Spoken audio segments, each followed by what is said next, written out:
Hello and good morning students. Vidya Pratishthan Indapur English मीडियममधून मी रेखा वाघमारे.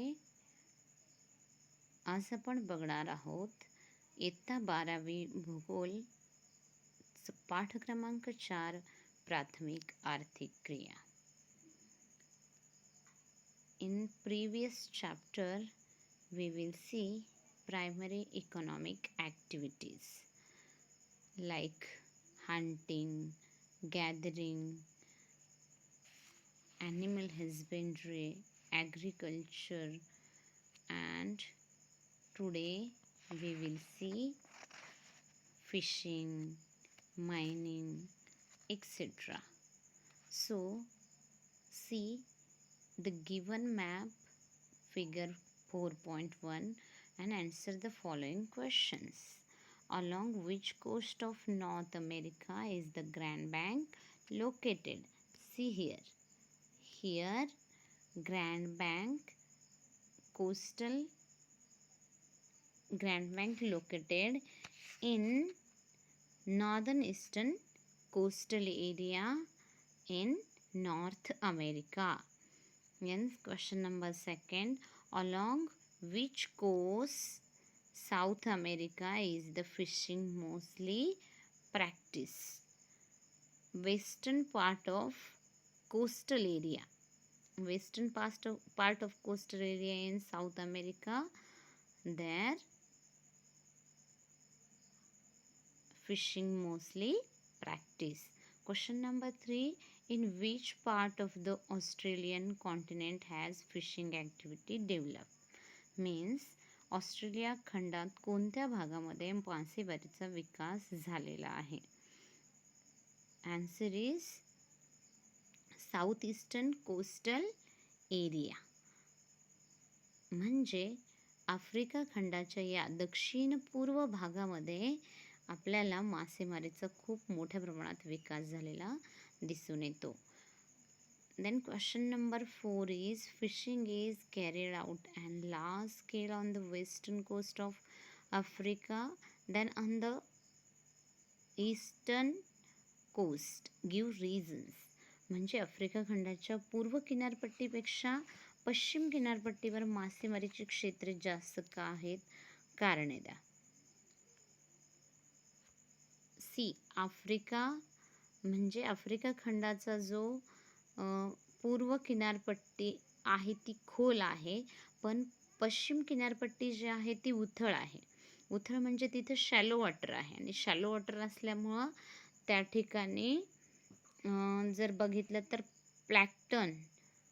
पॅन्टन म्हणजे प्लवक किंवा प्लवक हे माशाचं जे खाद्य आहे ते या ठिकाणी मोठ्या प्रमाणामध्ये भेटतं आणि त्यामुळं म्हणजे सूर्यकिरणं उथळ पाणी असल्यामुळं सूर्यकिरणं डायरेक्ट तळापर्यंत पोहोचतात आणि मग त्या ठिकाणी माशांसाठी प्लवक हे खाद्य निर्माण होतं आणि म्हणून त्या ठिकाणी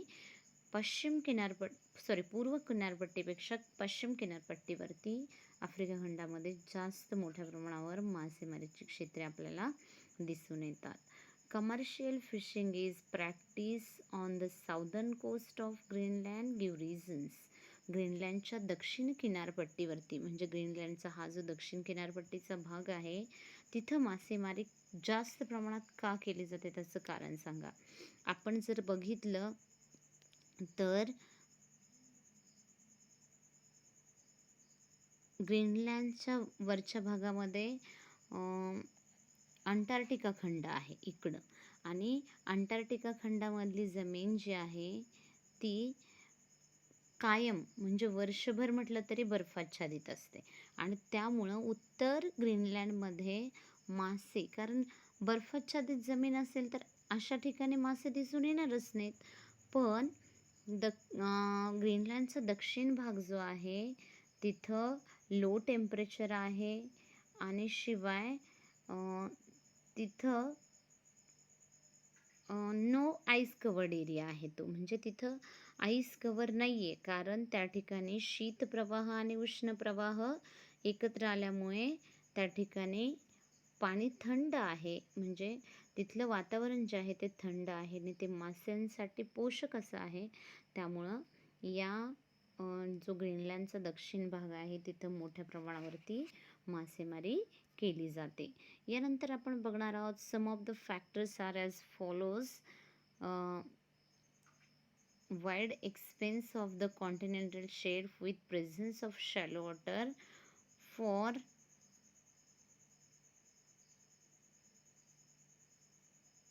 one minute.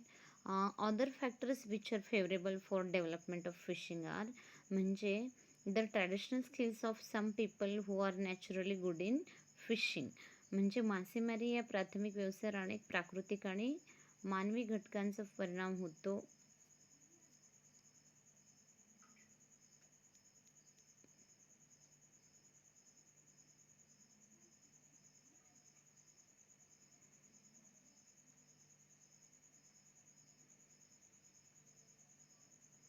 Wide expanse of the continental shelf with presence of shallow water. For example, northwest Pacific, which is below 200 meters of depth near Okhotsk Sea near China. Confluence of warm and cold currents and subsequent growth of abundant plankton. As a result, development of fishing grounds or banks take place. For example, meeting of warm Kuroshio current with cold Oshio current favors coastal area near Japan for fishing. आपण बघितलं की मासेमारी व्यवसायावर अनेक प्राकृतिक घटकांचा परिणाम होतो. मग या व्यवसायाचे सुरुवातीला उपजीविकेपुरतं मर्यादित असतं. मग ही एक महत्त्वाची प्रक्रिया आहे आणि या ठिकाणी मासेमारीला अनुकूल असणारे घटक काय तर समुद्राचा असा भाग आहे जो 200 मीटरपेक्षा कमी खोल आहे. अशा उत्तर समुद्रास आपण भूखंड मंच म्हणतो. उदाहरणार्थ वायव्य महासागरातील चीनजवळ ओखोत्स्क हा भाग जर आपण बघितला किंवा उष्ण आणि सागरी प्रवाहांचा या ठिकाणी विशेषतः संगम झालेला भूखंड मंचावर दिसून येतो आपल्याला. आणि मग अशा प्रदेशामध्ये प्लवकांची वाढ मोठ्या प्रमाणात होते. त्यामुळे या प्रदेशामध्ये माशांची पैदास होते आणि असे प्रदेश निसर्गतः मासेमारीची क्षेत्रे म्हणून प्रसिद्धीस होतात. उदाहरणार्थ क्युरेशिओ उष्ण प्रवाह आणि ओयाशिओ थंड प्रवाह जपानजवळ एकत्र येतात व या प्रदेशात मासेमारी व्यवसाय मोठ्या प्रमाणात चालतो. See other factors which are favourable for development of fishing are. म्हणजे मासेमारी व्यवसायावर परिणाम करणारे काही घटक आहेत. मग ते कोणते तर first is the traditional skills of some people who are naturally good at fishing. For example Japanese and Chinese. The fishing activity has further develop over here. म्हणजे जपान आणि चीनसारख्या काही देशांमध्ये मासेमारीचे पारंपरिक कौशल्य उच्च दर्जाचे आहे. त्यामुळे तेथे हा व्यवसाय जास्त वृद्धिंगत झालेला किंवा वाढलेला आपल्याला दिसून येतो. त्याचबरोबर large population of the country, lack of land and absence of the other protein food makes island countries especially dependent on fish as a staple food. For example, Japan, Philippines. म्हणजे जमिनीची कमतरता, जास्त लोकसंख्या आणि प्रथिनांचा पुरवठा करणाऱ्या इतर अन्न घटकांची टंचाई यामुळे बेट स्वरूपातील देशांना मासेमारीवर अवलंबून राहावे लागते. उदाहरणार्थ जपान, फिलिपाईन्स. त्यामुळे येथे हा व्यवसाय परंपरेने आर्थिक व्यवसाय म्हणून विकसित झालेला आपल्याला दिसून येतो. Third factor is absence of alternative occupations makes fishing a major occupation. म्हणजे इतर व्यवसायांची त्या ठिकाणी कमतरता आहे आणि त्यामुळं मासेमारीचाच मुख्य व्यवसाय त्या ठिकाणी वाढीस लागलेला आहे. Use of technology has increase fishing activity. आणि त्याचबरोबर अद्ययावत तंत्रज्ञान म्हणजे मासे पकडण्याचं नवनवीन तंत्रज्ञान याच्या वापरामुळे सुद्धा या ठिकाणी हा व्यवसाय वाढीस लागलेला आहे. Broken coast line provides excellent portal facilities.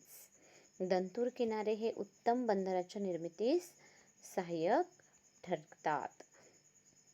Cold climate in temperature regions facilities prevention of fish in tropical countries. Artificial refrigeration facilities have to be develop.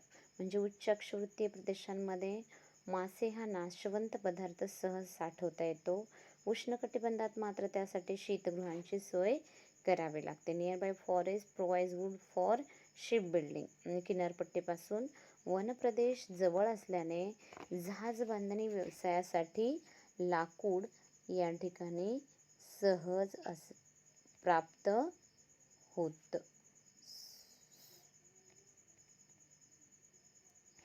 सहज प्राप्त होतं. Observe the given map in the figure 4.1 and give the following questions. Give the answer following questions. Do you think there is a correlation between animal husbandry and grasslands? म्हणजे तुम्हाला असं वाटतं का की गवताळ प्रदेश आणि कुरणे किंवा पशुपालन यांचा सहसंबंध आहे? Yes. There is a correlation between animal husbandry and ग्रासलँड्स.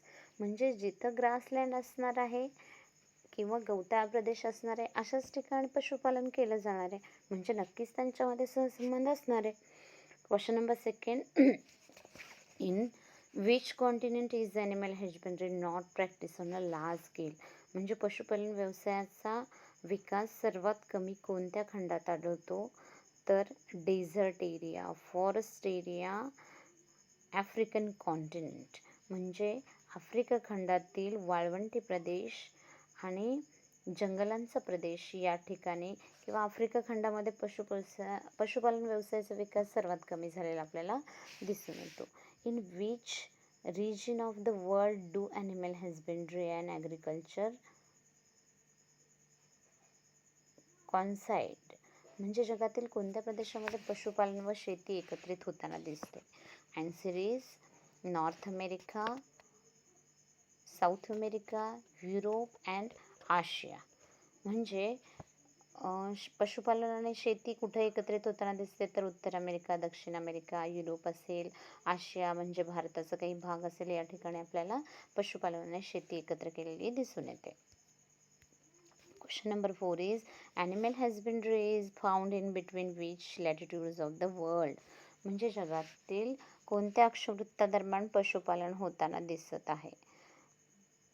Answer is 3 degree north latitude to 60 degree north latitude and 30 degree north latitudes to 60 degree north latitudes and 30 degree south latitudes to 50 degree south latitudes between.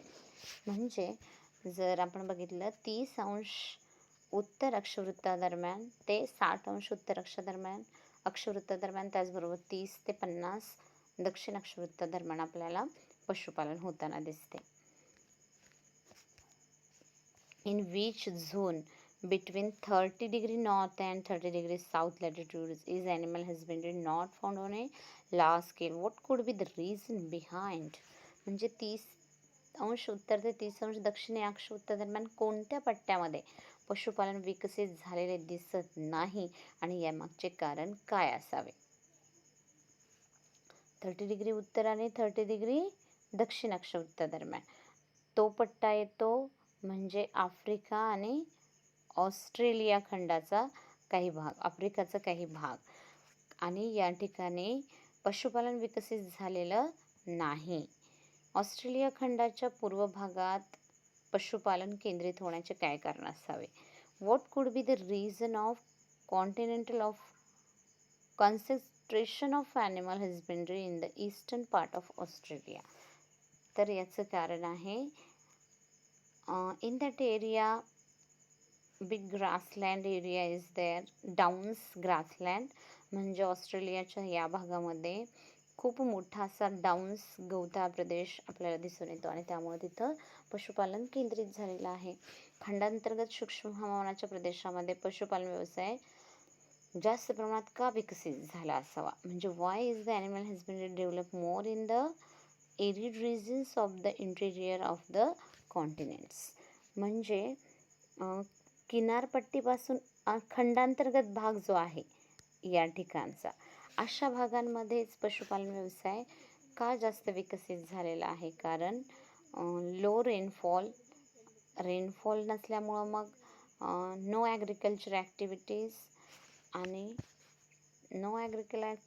That's why या ठिकाणी पशुपालन व्यवसाय जास्त प्रमाणात विकसित झालेला नाही. Animal husbandry, considering the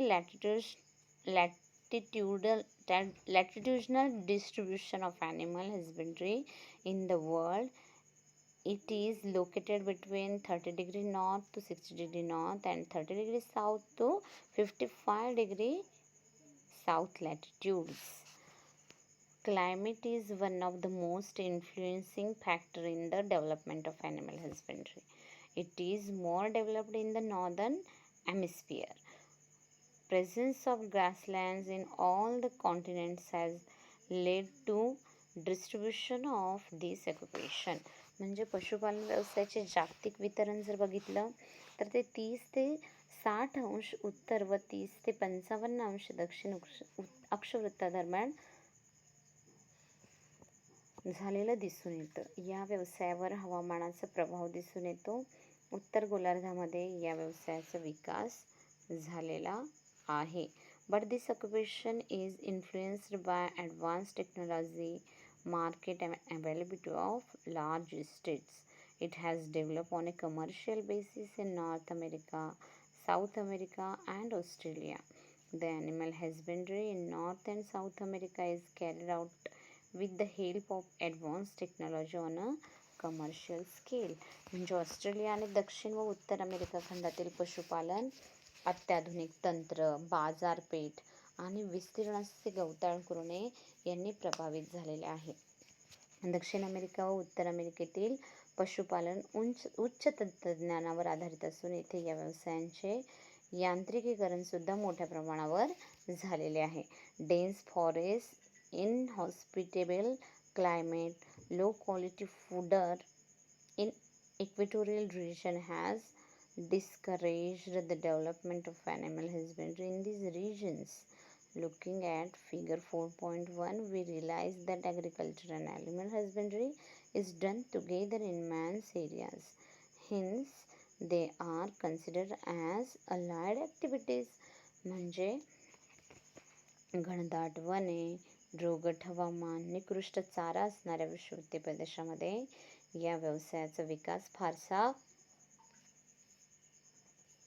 झालेला नाही. आपण जर आकृती 4.1 मध्ये बघितलं तर शेतीखालील प्रदेश आणि पशुपालन यांचं वितरण बऱ्याच प्रदेशात एकत्रित आढळून येतं. त्यामुळे हे व्यवसाय एकमेकांना पूरक असल्याचे आपल्या लक्षात येते. यानंतर आपण observe the given map in figure 4.1 and answer the following questions. In which part of North American continent is mining mainly found? म्हणजे खाणकाम व्यवसाय उत्तर अमेरिकेच्या मुख्यतः कोणत्या भागात आहे? तर north western and eastern and south America. In that area there will be American continent is mining mainly found. See second number question. म्हणजे उत्तर अमेरिकेच्या पूर्व आणि पश्चिम किनारपट्टी आणि दक्षिण अमेरिकेचे किनारपट्टीवरती आपल्याला खाणकाम व्यवसाय जास्त मोठ्या प्रमाणात आढळून येतो. Mining activity is located along which coastal side of the continent of South America. म्हणजे दक्षिण अमेरिका खंडाच्या कोणत्या किनाऱ्यावर खाणकाम व्यवसाय केंद्रित झालेला आढळतो?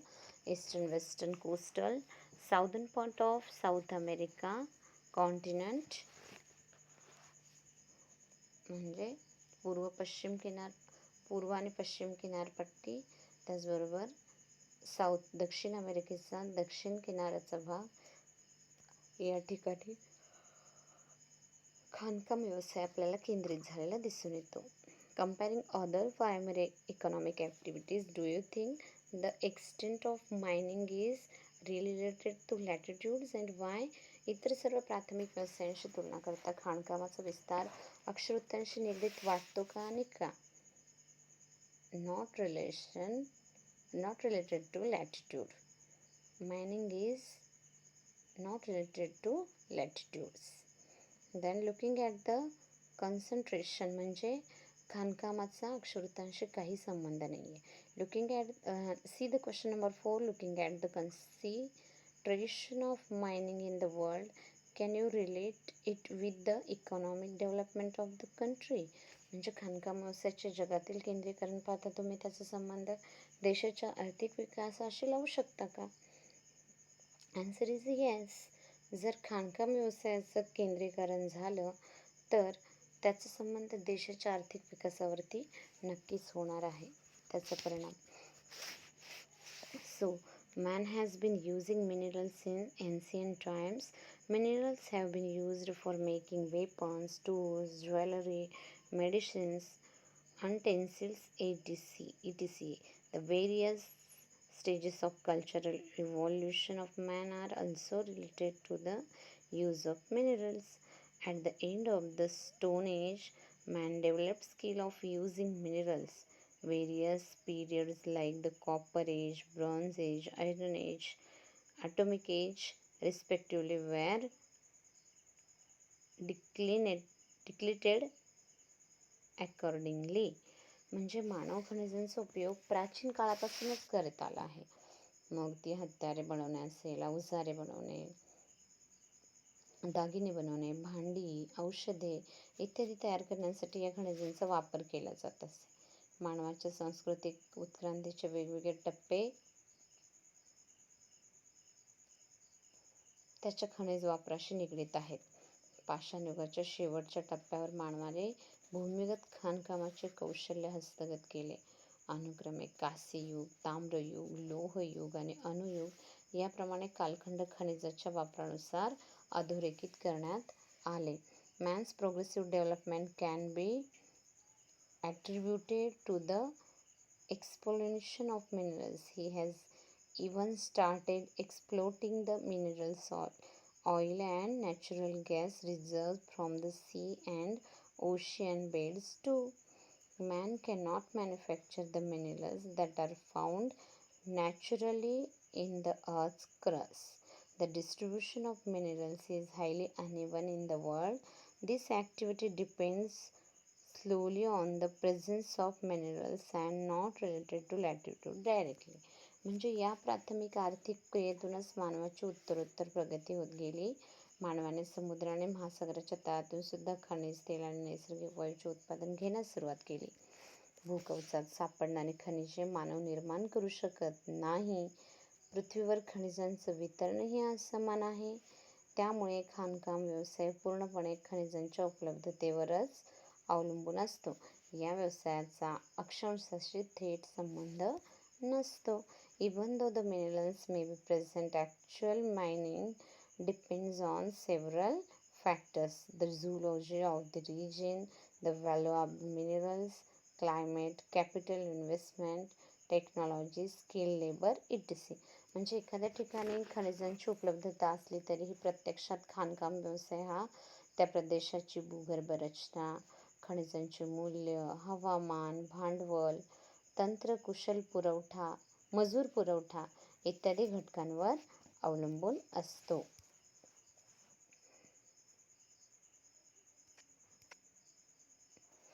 आणि यांत्रिकीकरणामुळे हा व्यवसाय आता मोठ्या प्रमाणात विकसित झाला आहे.